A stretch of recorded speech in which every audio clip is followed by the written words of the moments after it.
What is up, everybody? It's Animac here for AnimeUproar, and today I will be jumping right back into the latest events in the MHA story, including Toru Hagakure's face reveal after 7 years, Class 1A's reaction to the shocking UA Traitor reveal, and All For One's secret plan that goes way beyond just one traitor. So let's get into it. If you enjoy our Boku no Hero videos and you want us to make more in the future, just leave a quick like and comment. It only takes like a second, but it helps a lot with the YouTube algorithm. And if you're new to the channel, or maybe you watch our videos but you just haven't taken the time to subscribe yet, do me a quick favor and make this the video that you subscribe and hit that notification bell to turn on all notifications. All you have to do is click that subscribe button, click the little bell, and select the option that says all. You can also hit me up on Twitter and Instagram at AnimeUproar. Finally, this video will contain Boku no Hero manga spoilers, so please proceed with caution. You have been warned. We start things off from the perspective of the villains.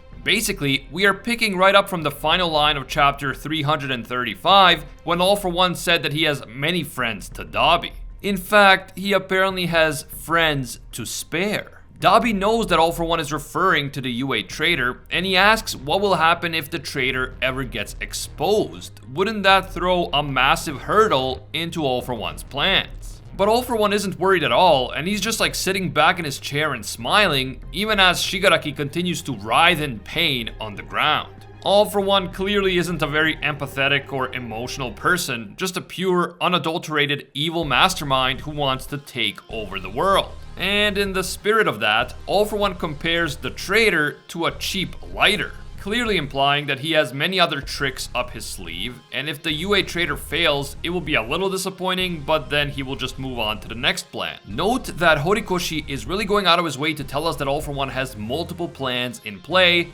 and that even with Aoyama being exposed as the traitor, the threat of All For One infiltrating the UA is still very real. We have to remember that a whole bunch of civilians were allowed to enter the UA grounds because the UA became a shelter. So who's to say that some of these civilians are not really civilians, but rather people that are employed by All For One? In fact, I am willing to bet that some of these civilians were plants sent by the villains, but these guys obviously won't have the same level of access to Deku and the other Class 1A students as a Class 1A student would. The chapter then jumps back to the forest where Toru and Deku have come face to face with Aoyama and his parents. Aoyama's parents tell their son to run, and it's clear that they really do care about him. Yuga remembers that when he was a child, he had every luxury and convenience imaginable because both of his parents came from wealthy families. But at the same time, both of his parents were very concerned about the fact that he was born quirkless. Just as I speculated in a previous video, it seems that being part of the wealthy elite made Aoyama's parents even more concerned about Yuga's quirklessness than he was. The wealthy elites tend to care more about fitting in with their social circle than regular people do, so the fact that their son was quirkless was causing the Aoyamas potential social problems. At the same time though, Yuga is convinced that his parents just wanted him to be happy, and so when they came across a rumor that someone out there could give their son a quirk, they jumped on the opportunity. Even though that quirk ended up being incompatible with Yuga's body, his parents did their best to support him, and eventually they found that special belt for him, a belt that allowed him to finally control his quirk. I just want to mention that even though Aoyama seems convinced that his parents only had the best of intentions, we still didn't get a full explanation about how they managed to get in touch with All For One. We were just told that they heard rumors and then bam, Yuga has a quirk. To me, the fact that they knew how to get in touch with All For One and make a deal with him is still kind of suspicious. After all For One would have been the most wanted criminal in the country at that time. So if Aoyama's parents could get in touch with him and they had no prior connection to him, you would think that the heroes and the police would have been able to stage a sting operation using the same MO in order to find him. But to place any further suspicion on Aoyama's parents, we would need to get more information, so let's move on. After getting his quirk and then receiving the special belt that allowed him to control it, Aoyama was actually happy and he was excited to pursue his dream of becoming a hero. But just as he was getting used to his new quirk and his new life, he was contacted by All For One. All For One ordered Aoyama to get into UA because he had heard a rumor that All Might would start teaching there. After that, Aoyama was ordered to report to All For One when Class 1A would be isolated, which was at the USJ, and later he was asked to leak the location of the training camp. Most recently, upon Deku's return to UA, Aoyama was ordered to lure Deku out and isolate him, presumably so that All For One could ambush him and steal One For All. But at that point, Aoyama simply couldn't go along with it anymore. The letter that Deku left all of his classmates before leaving the UA in the previous arc seems to have had a massive emotional impact on Aoyama. When he learned that Deku was also born quirkless just like him, Aoyama fell into despair. Here was someone else who had been born with the same issue as him, and yet Deku became a true hero despite all his hardships, while Aoyama allowed himself to become a puppet for the villains. Distraught and desperate, Aoyama in the present fires off a naval laser beam at Deku. And I'll be honest, I was not expecting him to just try to snipe Deku at this moment, so that was a little crazy. But Toru jumps in between Deku and the laser, and she uses her body's unique ability to warp light in order to shift the trajectory of the laser away from Deku.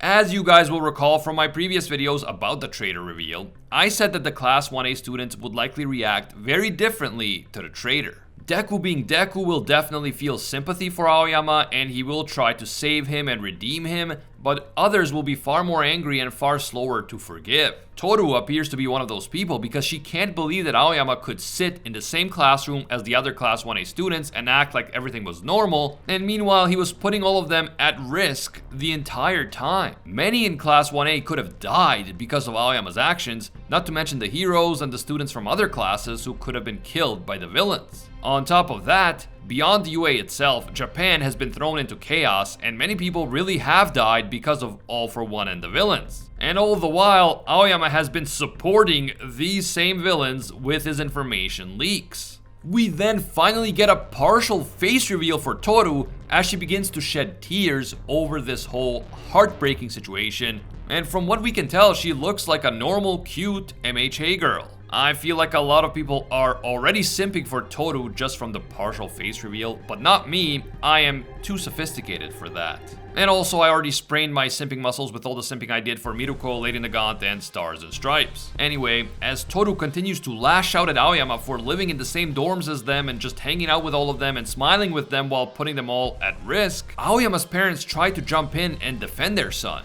But then Deku uses that opportunity to tie up and restrain all three Aoyamas using Black Whip.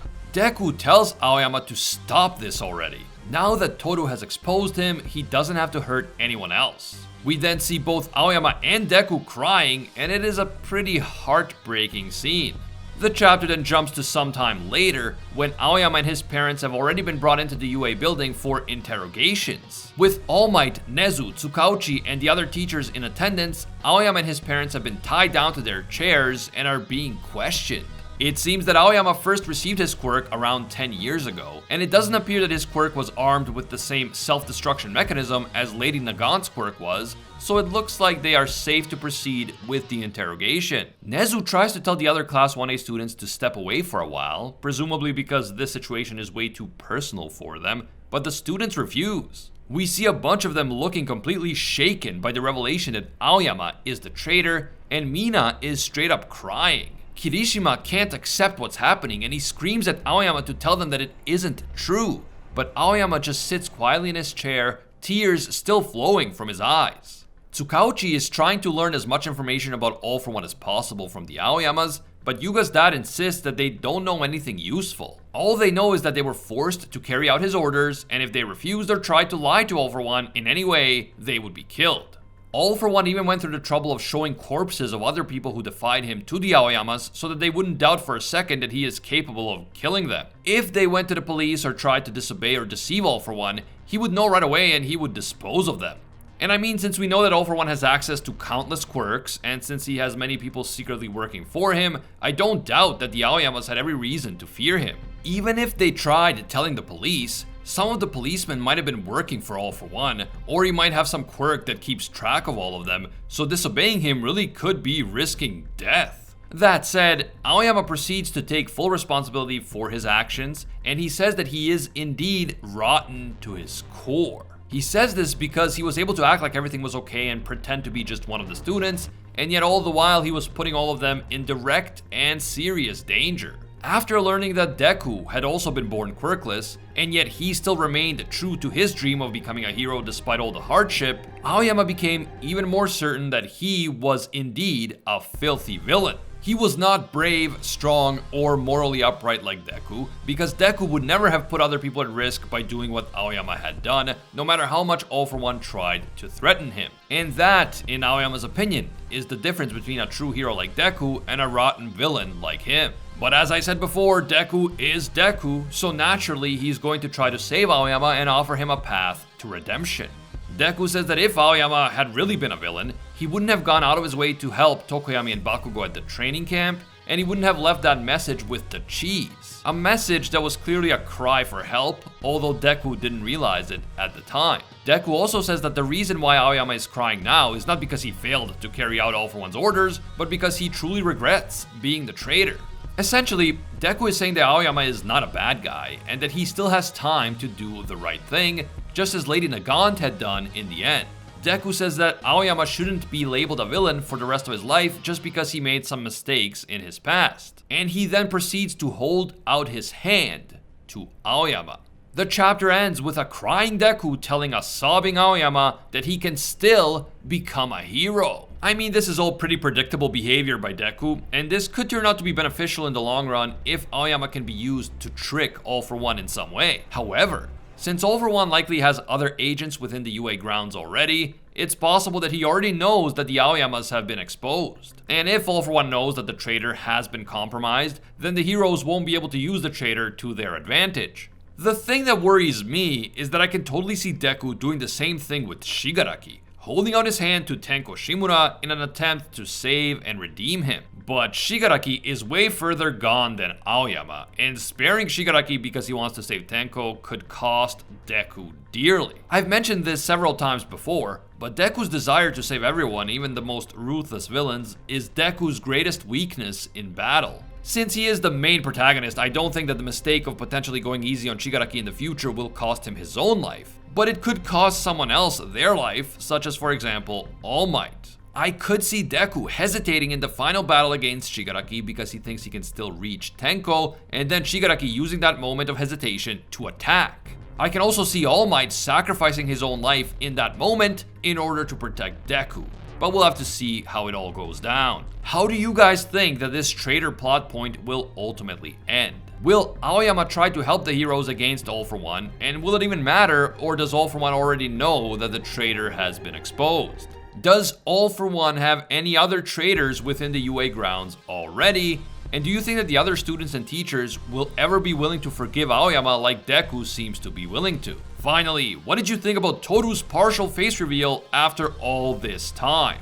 Was it what you were expecting, and do you think that we will ever get a full face reveal? Don't forget to leave your thoughts down in the comments below. If you guys enjoyed this Boku no Hero video and you want to see more in the future, just leave a quick like. It only takes a second, but it helps with the YouTube algorithm. And if you're new to the channel, or maybe you watch our videos regularly, but you just haven't taken the time to subscribe yet, do me a quick favor and make this the video that you subscribe and hit that notification bell to turn on all notifications. You can also hit me up on Twitter and Instagram at AnimeUproar. I want to give a quick thank you to all of our AnimeUproar patrons for making videos like this one possible. Special thanks to Alpha Sigma. This man is an absolute mad lad and a disciple of Lord Twigo himself. And I can't forget all of our The One tier patrons, the ones who rise above all other clans, including Ingrata, Aljatal, Pate Hefa, the Red-Haired Fox, Hinokami and Water, the Toasted Chi, Corey McGowan, The Spike, Lonely Dakar, Dylan Isidore, Spidey Life Tunnel, Tungsten Tarkus, Baked Buddhist, Jeremy Cummins, and Che Whitley. Finally, thank you also to all of our Pro Hero tier patrons, including the one and only Gilgamesh, Steelers, Angel Cruz, Very Gucci, Alicia Akhtar, Bonnie Parks, Joanne Garcia, Fatboy Games, Kaido Might Be a Duck, Jessica Rabbit, Jeremy Phillips, Ali Vania, and Temple. If you enjoy our videos and you feel that they provide value to you, consider supporting us on Patreon. Even a single dollar will give you access to our patron exclusive Discord, and your name will appear in our videos along with these legendary people. As always, thank you guys so much for watching, and until next time, see ya, Space Cowboys!